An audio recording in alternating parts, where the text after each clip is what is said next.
जाता है और वापस चला जाता है। जी दोबारा तेरे को बुलाने वाला होता है, लेकिन फिर वो सोचता है कि ये सब फिर लोगों को अजीब लगेगा। जी को बहुत ज्यादा स्टूपिड फील हो रहा होता है, क्योंकि अब भी उसके पास कोई चॉइस नहीं है। मुझे तुमसे बात करनी है किसी बारे में, चलो यहाँ से।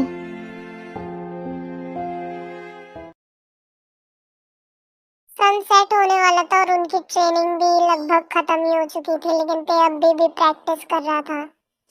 ऐसा अक्सर होता है कि लोग अपने अंदर के दर्द को दबाने के लिए खुद को फिजिकल पेन देते हैं, और कुछ ऐसा ही ते के साथ हो रहा था। उसे बहुत ज्यादा बुरा लग रहा था और उसे बहुत ज्यादा गुस्सा आ रहा था, क्योंकि उसे पहली दफा धोखा मिला है और उसे खुद पर भी बहुत ज्यादा गुस्सा आ रहा था।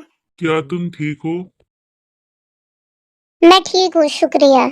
तेने ऐसा कहा, लेकिन उसे पता था कि वो बिल्कुल भी ठीक नहीं है। उसकी आंखें बिल्कुल लाल थी और सूजी हुई थी।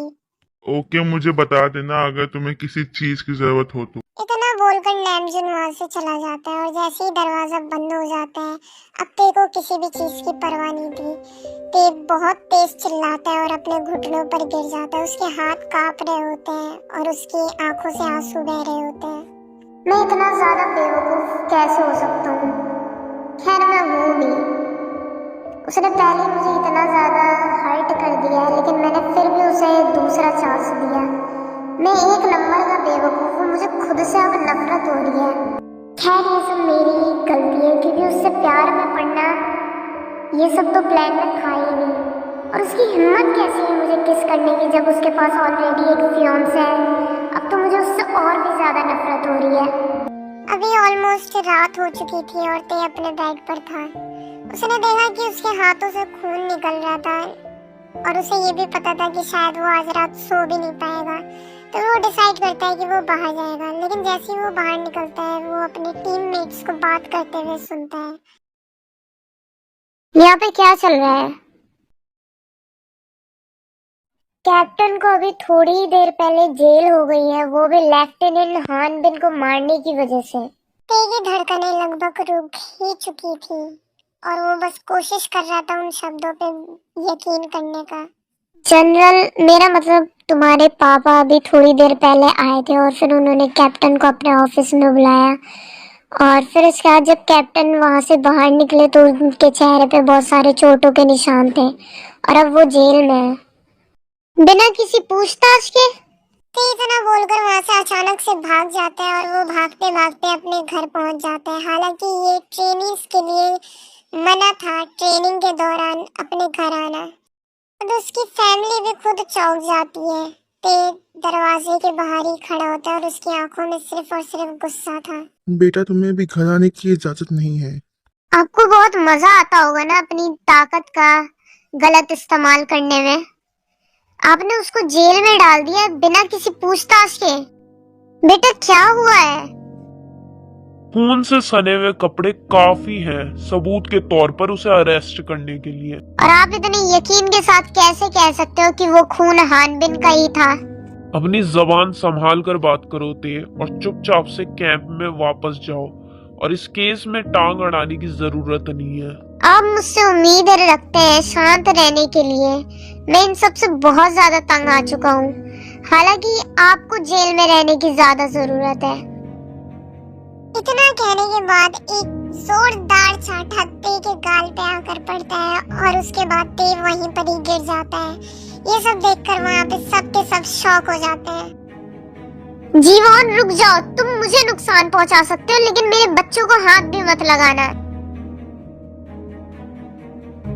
अगर तुम्हें जेल जाने का इतना ही शौक है तो फिर ठीक है, मैं तुम्हें उसके साथ ही जेल में डाल देता हूँ। ऐसा जीवन ते का गला पकड़ के बोलता है। मैं तुम्हारा बाप हूँ और तुम्हें मेरी बात माननी पड़ेगी अगर तुम अपने लिए बेहतर चाहते हो। इतना बोलकर जीवन वहाँ से चला जाता है। ते वहाँ फ्लोर पर पड़ा कांप रहा होता है और सांस लेने की कोशिश कर रहा होता है, और वहीं दूसरी तरफ उसकी माँ उसको हक करके रो रही होती। आई एम सॉरी मॉम। शांत हो जाओ, तुम्हें सॉरी बोलने की कोई जरूरत नहीं है। और वहीं पर युंगी और जेनी भी आ जाते हैं और जेनी बहुत ज्यादा शॉक थी अपने फादर की इस साइड को देखकर। आपने हमें बताया क्यों नहीं कि डैड आप पर हाथ उठाते हैं। तो ये इतना पूछने पर उसकी मॉम कुछ नहीं बोलती है क्योंकि वो नहीं चाहती थी उन सबको पता चले इन सब के बारे में, लेकिन अब वो सब जान चुके थे। हम कहीं और चलते हैं, हम इनके साथ नहीं रह सकते। नहीं, पहले तुम्हें अपनी स्टडीज कंप्लीट करनी होगी यूएस में और ग्रेजुएट होना पड़ेगा। और युमनी वहाँ पे कुछ नहीं कर रहा होता है, वो उन सब में से सबसे बड़ा होता है। उसे उन सबको बचाना चाहिए था, लेकिन यहाँ पे वो खुद को भी नहीं बचा पा रहा होता है। वो सब एक दूसरे को हक करते हैं और एक बार फिर से तेको एक फैमिली जैसा फील होता है। अब मुझे पता चला कि कैप्टन की नोटबुक में मेरे फादर के स्केचेस क्यों थे, उनके गन के और उनके ड्रग्स के। मैं ये सब कंफर्म कह सकता हूँ, लेकिन अभी मैं क्या करूँ? मैं तो अभी खुद ही जेल जा रहा हूँ, वो भी एक दिन के लिए, कैंप्स के रूल्स को ना मानने की वजह से। A few moments later. 2 guards ने तेको पकड़ रखा था और वो उसे जेल के अंदर लेके आते हैं। ये सब देखने में बहुत ज्यादा घुटन वाला लग रहा था। उसे लगा कि उसे बस एक दिन के लिए जेल में रहना पड़ेगा क्योंकि उसने कैंप्स के रूल को तोड़ा है, लेकिन उसे ये बात नहीं पता थी कि उसके फादर का प्लान क्या है। दोनों गार्ड्स बाहर जाते हैं और फिर वो वापस आते हैं एक बकेट के साथ जिसमें नमक था। दोनों के दोनों नमक को ग्राउंड पे गिरा देते हैं और ते के पैंट्स को उसके घुटनों तक मोड़ देते हैं और फिर उसे घुटने के बल बैठने का ऑर्डर देते हैं। ये पहले के जमाने में दी जाने वाली सजाओं में से एक है। इसमें जमीन पर नमक बिछाकर और इंसान को उसके ऊपर घुटनों के बल बिठा देते थे और फिर उसके सर पर और उसके हाथ पर किताबें रख देते थे। अगर वो थोड़ा भी डिसबैलेंस होकर किताबें गिरा देता था तो वो टाइमर दोबारा से स्टार्ट कर देते थे और उसे दोबारा से शुरू से करने के लिए बोलते थे। मैंने कहा घुटनों के बल बैठो। गार्ड की आवाज सुनकर तेज कांप जाता है और कैप्टन भी कांप जाता है। कैप्टन सो रहा होता है चेयर पर बैठकर और अब वो जाग चुका था। तो ये वहाँ पे कैप्टन को देख के हैरान हो जाता है। तो को दर्द होता है जैसे ही वो घुटनों के बल बैठ जाता है, वो भी नमक के ऊपर। नमक के टुकड़े उसके घुटनों में चुभ रहे होते हैं, लेकिन वो घुटनों का दर्द उसके दिल के दर्द के आगे कुछ भी नहीं था। और गार्ड्स आकर बुक्स तेग के सर पर रखते हैं और ये पनिशमेंट 2 घंटे की थी। अभी पनिशमेंट स्टार्ट ही हुई थी कि इतने में तेग के घुटनों से खून भी आना चालू हो जाता है और उस नमक की वजह से और भी ज्यादा चीजें मुश्किल हो रही थी। तेगे कमजोर सी आवाज में इतना बोलता है क्योंकि वो ते की सिचुएशन को देखकर बहुत ज्यादा हर्ट होता है और उसने ते से वादा किया था कि वो हमेशा ते को बचाएगा, लेकिन अभी वो कुछ भी नहीं कर सकता। नहीं, अपने शब्दों को अपने तक ही रखो। तेगे को ऐसा फील होता है कि उसके दिल के टुकड़े टुकड़े हो गए। वो ते को हक करना चाहता था, उसे पकड़ना चाहता था, उसे किस करना चाहता था, लेकिन उसे नहीं लगता कि ते को ये सब पसंद आएगा। फिलहाल वो पूछना चाहता था तुम कैसे हो, क्या तुम अब भी गुस्सा हो? I am sorry, I miss you, I want to hug you, I love you. Captain ये सब कुछ कहना चाहता था लेकिन वो कह नहीं सकता था क्योंकि अभी वो सही समय नहीं है। तो अभी जेगे से बहुत ज्यादा गुस्सा था और उसे पूरा हक है गुस्सा होने का भी, लेकिन यहाँ पे जेगे कुछ भी नहीं कह सकता था। देखो, मैं लीसा के लिए तुमसे माफी चाहता हूँ। मैंने कहा ना कि मैं तुम्हारी कोई बात नहीं सुनना चाहता। अब उस जगह में पूरे में सन्नाटा छा जाता है। वो दोनों एक दूसरे के सामने ही थे, लेकिन फिर भी उन दोनों के बीच काफी दूरियां थी। काफी पास होने के बावजूद भी इतने ज्यादा दूर थे एक दूसरे के। फिर अचानक से कैप्टन खड़ा होता है और वो जल्दी से नमक की बोतल उठाता है और उसे ग्राउंड पे गिरा देता है और अपने पैंट्स को अपने घुटनों तक मोड़ लेता है और वहाँ पे घुटनों के बल बैठ जाता है। तुम पागल हो क्या? ये क्या कर रहे हो? रुक जाओ, क्या तुम पागल हो? तुम्हारे पास कोई पनिशमेंट भी नहीं है, ये सब रोको अभी। तुम्हें पता है क्या? तुम भाड़ में जाओ, मैं तुमसे बहुत ज्यादा नफरत करने लग गया हूँ अब। तुम्हें क्या लगता है तुम मेरी फीलिंग्स के साथ खेल रहे हो? मुझे लगा कि तुम बाकियों से बेहतर हो गए, मुझे लगा कि तुम्हें पता होगा कि रिस्पेक्ट कैसे करते हैं, लेकिन मैंने सिर्फ और सिर्फ खुद को डिसअपॉइंट किया है। अब मैं खुद से भी नफरत करता हूँ।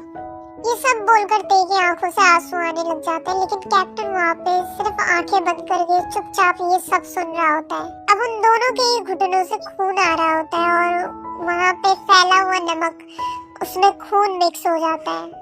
मुझे पता है कि तुम्हारी कोई गलती नहीं है और ये उन लोगों की प्लानिंग है। वो सब के सब तुम्हें फंसाना चाह रहे हैं। और मुझे ये भी पता है कि ये सारी चीजें तुम्हें अच्छे से पता है, लेकिन फिर भी तुम कुछ नहीं बोल रहे हो। तो ये सब पूछता है लेकिन उसे कोई जवाब नहीं मिलता। तुम एक नंबर की डरपोक हो। क्या तुम्हें इन सब के लिए भी वो पैसे देते हैं? अब तो फाइनली बाहर आ चुका था कि उसका टाइम खत्म हो चुका था, लेकिन अंदर से एक थप्पड़ की आवाज आती है। तुम्हें ये सब करने के लिए किसने बोला? ज्यादा कूल बनने की कोशिश कर रहे हो तुम। फिर को चिल्लाने की आवाज आती है और फिर वो अंदर देखता है। ऐसा मत करो, फिर चिल्लाकर बोलता है जब वो देखता है कि गार्ड्स कैप्टन को मार रहे हैं। लेकिन तेको सेफ देखकर कैप्टन स्माइल करता है। फिर आखिरी दफा कैप्टन को देखता है और उसके होठों से खून निकल रहा होता है। तेको उससे नफरत हो रही थी कि उसने खुद को हर्ट किया, और फिलहाल तेको खुद से और भी ज्यादा नफरत हो रही है क्योंकि वो इन सब के बावजूद भी उससे प्यार करता है। The next day.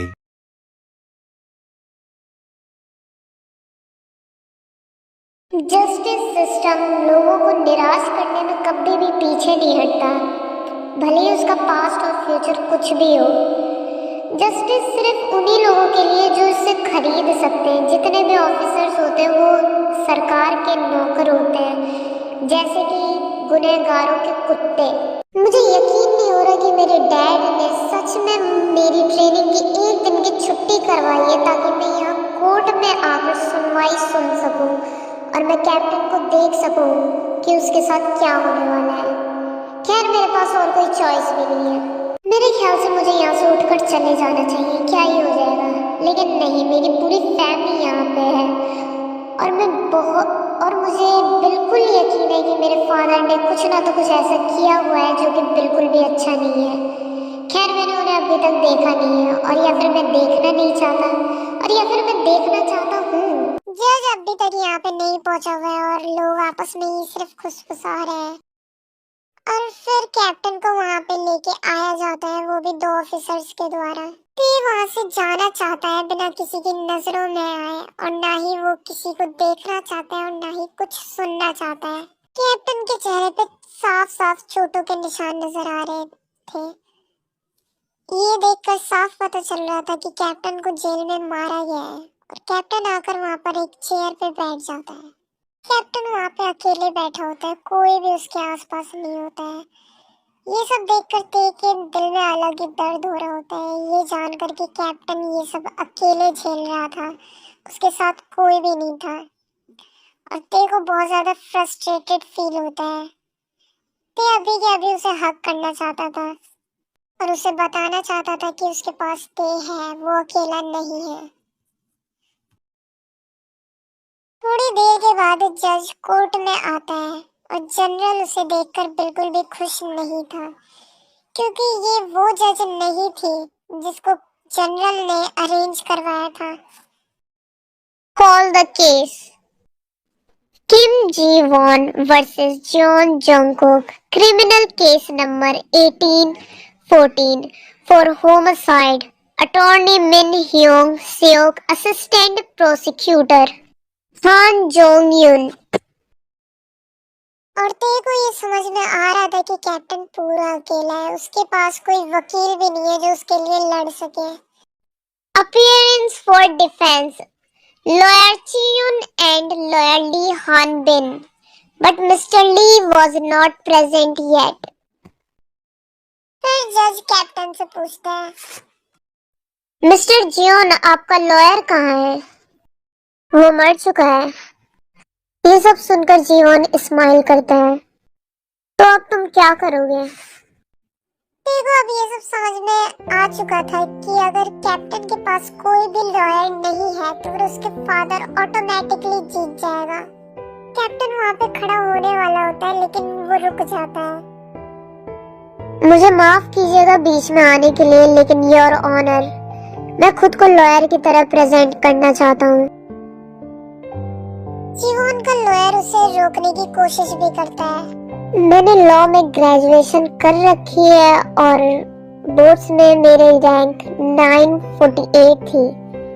मुझे एक्सपीरियंस तो नहीं है लेकिन मुझे पता है मैं क्या करने जा रहा हूँ।